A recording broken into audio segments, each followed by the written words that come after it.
Авиакатастрофы.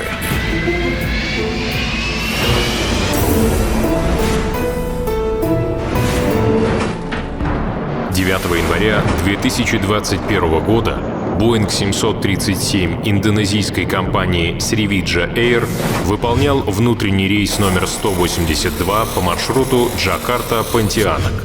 Спустя 4 минуты после взлета самолет рухнул в Яванское море. Самолеты — это, несомненно, величественная и грозная техника. Многих людей они как пугают, так и завораживают. Есть отличные решения для всех, кто хочет ощутить их мощь и маневренность. Военный онлайн-экшен War Thunder. Эта игра поражает своими масштабами и, несомненно, порадует вас реалистичным небом, достоверным звуком и графикой нового поколения. А не так давно War Thunder получил первое большое обновление этого года. Теперь доступна ветка южноафриканской техники, тяжелые танки, стремительные бронемобили и многое другое. Кроме того, в игре появился самолет с изменяемой стреловидностью крыла. Битвы в War Thunder охватывают весь мир и разные эпохи.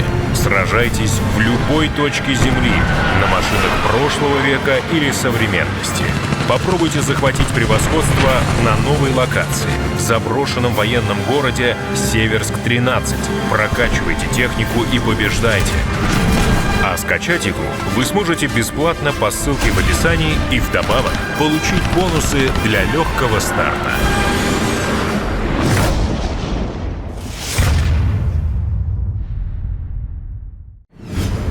Реконструкция событий. 3 января 2021 года. 6 дней до рейса. На Боинге 737-500 выходит из строя автомат тяги. Эта система автоматически управляет тягой двигателей. Если включить автомат тяги, он будет перемещать рычаги управления двигателями, руды, таким образом, что самолет будет поддерживать заданную скорость полета. Очистив электрический разъем, инженер устраняет проблему, но на следующий день автомат тяги вновь выходит из строя. В этот раз чистка разъема не помогает, и проблема переносится на следующий день. 5 января инженер очищает переключатель тога, и неисправность исчезает. Кроме этого, на самолете устраняются проблемы с индикатором скорости у второго пилота.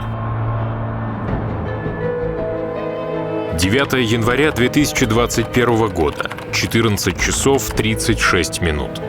Индонезийский экипаж выруливает на взлетно-посадочную полосу аэропорта Сукарно-Хатта, Джакарта.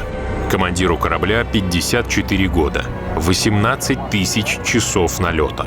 Половину из них на Боинге. Второму пилоту 34.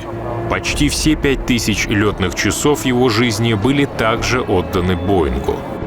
Экипажу разрешен вылет по схеме Абаса-2 Дельта.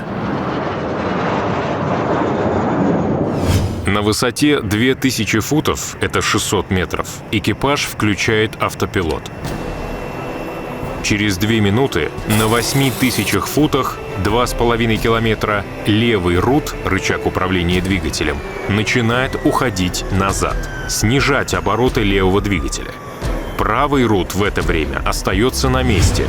Из-за погодных условий экипаж запрашивает отворот вправо. Диспетчер разрешает, а также дает указание прекратить набор и задержаться на эшелоне 11 тысяч футов, чтобы избежать сближения с самолетом, летящим следом. Высота 10 600 футов. Из-за того, что рут левого двигателя продолжает уменьшать тягу, а правый остается на месте, самолет непрерывно поворачивает влево. Диспетчер дает команду занимать 13 тысяч футов. Пилоты подтверждают, и больше Боинг на связь не выходит. Экипаж набирает 10 900 футов, и это была самая большая высота, достигнутая им в этот день. Автопилот отключается. Спустя 5 секунд отключается и автомат тяги. Самолет все так же наклоняется влево. Угол крена уже более 45 градусов. Нос направлен вниз, и с 3300 метров за 20 секунд они падают в Яванское море.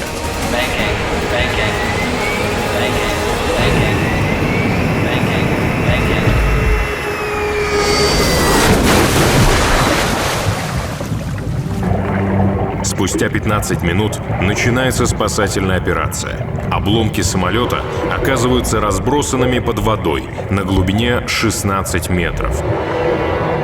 Все находившиеся на борту 62 человека погибли. Через 3 дня после крушения был найден параметрический самописец. Он записал 370 параметров полета. Лишь спустя почти 3 месяца нашли и речевой самописец. Он находился под 16-сантиметровым слоем ила в 5 километрах от места крушения на расстоянии 500 метров от берега.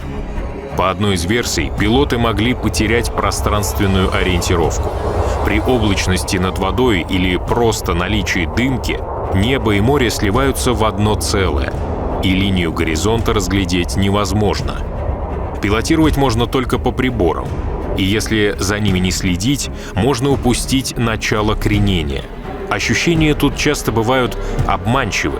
На начальном этапе крен можно просто не почувствовать, особенно когда самолет поворачивает плавно. Ни молний, ни значительного развития облачности в районе падения не зафиксировано. Сигнализацию предельного крена и отключение автопилота на Боинге 737 хорошо слышно. Кроме того, также слышно, если шум одного из двигателей начинает стихать.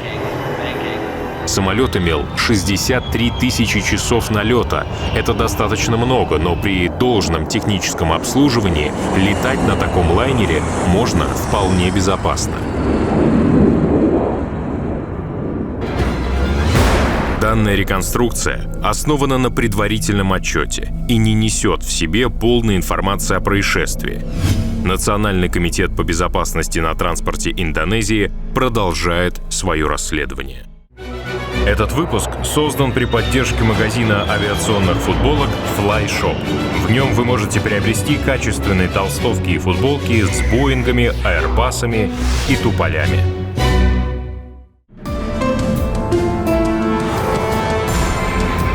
Авиакатастрофы.